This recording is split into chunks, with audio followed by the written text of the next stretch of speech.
Be more excited about the student turnout. I want to say we broke a record today for students at the game, and we saw the other team, I think, jumped off sides a couple times. It has an effect. It had an effect on us when we've been in different places. It certainly has an effect on the other teams that come here.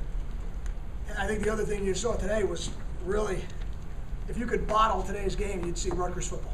That's really what we think it is. We had a 100-yard rusher. We were able to protect the quarterback. I think he completed 67% of his passes. But we played tremendous run defense. We got them to turn the ball over.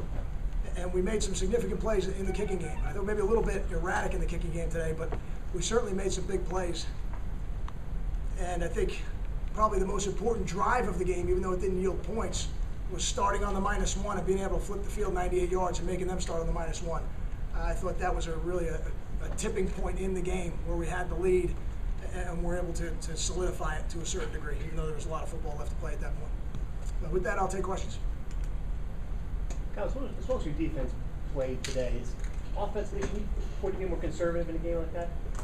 I think it affects it in the second half of the game. I don't think you think that way in the first half of the game, but I do think as the clock becomes your ally, then you have to think about calling the game differently on offense.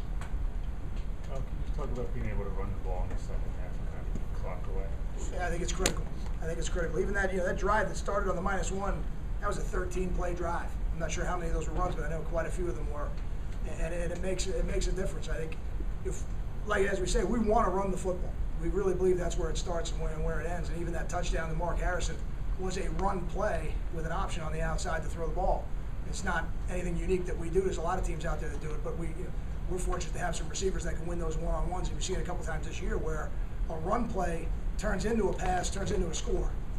And that's the way we want to play football. Coach, it looked like you ran the ball a little differently, though, today, obviously, without Burton. Did you guys get a little more creative, a little more draws, a little more to get the results? No, I don't think there were any more draws, but I think what you saw were probably some different personnel groups. I think you have to do that, and then Sam Bergen got hurt in the game, so that took some of the things we were going to do with Sam, off the plate, and we'll find out a little bit more tomorrow about how he's doing going forward to see what direction we need to go in. I think ultimately you've got to try to keep your best players on the field. So when you lose who is your starting fullback, you don't just put the next guy in. You got to have different personnel that you can go to, and hopefully some creative ways to run the ball. Kyle, what happened with Kyle Federico? I know he left midway through second. He has a lower body injury that we got to take a look at and see. He was not able to come back in the game. Aside from that, I'd rather not comment on it until I know more. I'm very pleased. Very pleased with Gary. Again, I think Gary's greatest strength to me as the head coach. Gary's greatest strength as a quarterback is his desire to run the game plan the way we give him the game plan. He's not a guy who goes out there with his own agenda. He delivers the ball to the receivers that are open, whatever the defense gives him. He gets the ball out on time. He takes care of the run game, and he does a nice job in the huddle of controlling the offense. All those things are very important to me as the head coach, and I couldn't be more pleased with Gary. Cal, could you talk about the defense? Even though Holmes wasn't there, it looked like these guys didn't miss a beat. Yeah, they did it. I'm proud of the way we play defense, and we really believe defense starts with stopping the run. That's the first thing you got to do if you want to play good defense. And I think we held them under 60 yards today. They had the top performing back in our league returning, and we were able to slow him down today. And I know he didn't play in the first quarter, but I'm excited about the way we're playing defense. And then we were fortunate that we were able to turn him over, I think 4 times, in the passing game. So when they wanted to throw it, ultimately they threw it to us a couple times. Kyle, the only damper again is the amount of penalties and the timing of them. How frustrated are you growing with that? And because it seems like a lot of them can be avoided. I don't know, frustrating, disappointed. Disappointed would be more the word I would use.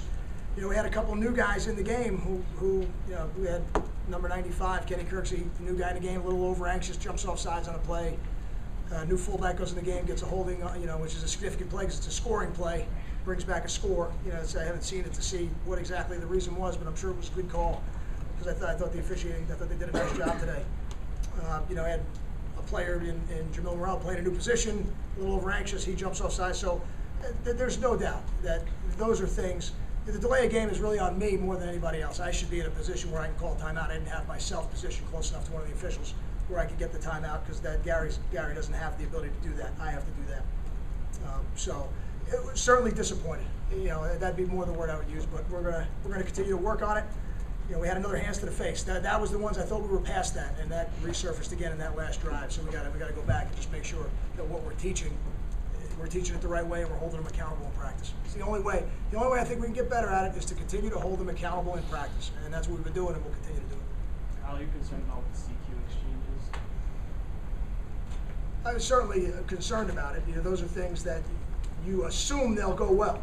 You don't assume they won't go well. So when you have, a high shotgun snap or an under center exchange that doesn't go the right way, there's certainly cause for concern. Now, it's not something that happened in practice, so we got to see, what exactly was going on in the game. Will we late getting the play in, which created a rushed atmosphere at the line of scrimmage? I think we have to examine as coaches what we did to make that happen, because it's not something that's happened in practice. Were you impressed by the way the team was able to avoid the hoopla of the national ranking and the big crowd and all the other stuff? I'm pleased about it, but it doesn't surprise me. I said that all week. It's not. We understand. Rankings right now, they're great for the fans. They're great for excitement. They're great for TV. They're great for conversations. But ultimately, it's the rankings at the end of the year, the only ones we're concerned with. The ones you earned after your complete body of work of 12 games and then your bowl game. That's ultimately what we're concerned about, and it's no different with anything else. Next, starting tomorrow when we report back, we'll go back to working on being 1-0 next week. Any other questions? In retrospect, do you have any second guesses about trying the 50-yarder? It looked like it was into the wind. I don't, and here's why. Because he made a 54-yarder in pregame. We felt really good. That direction? Correct. Okay. We felt really good that he had enough leg to get it there.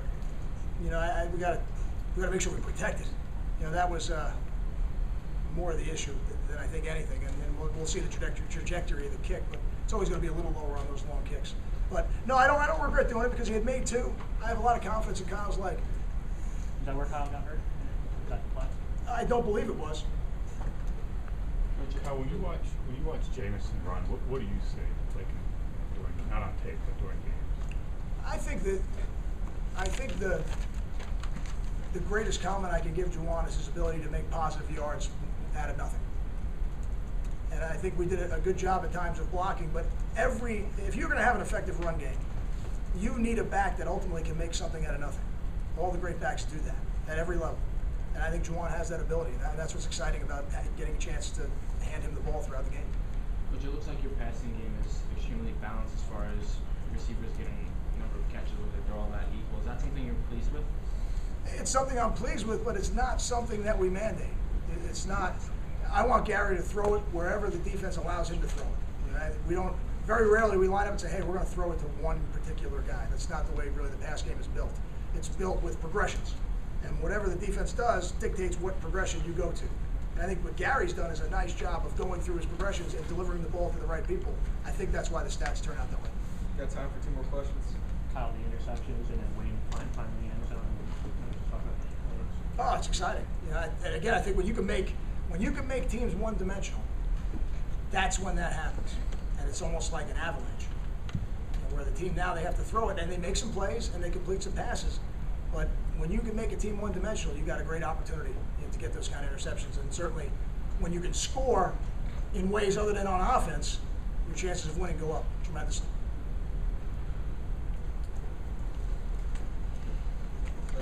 Thank you.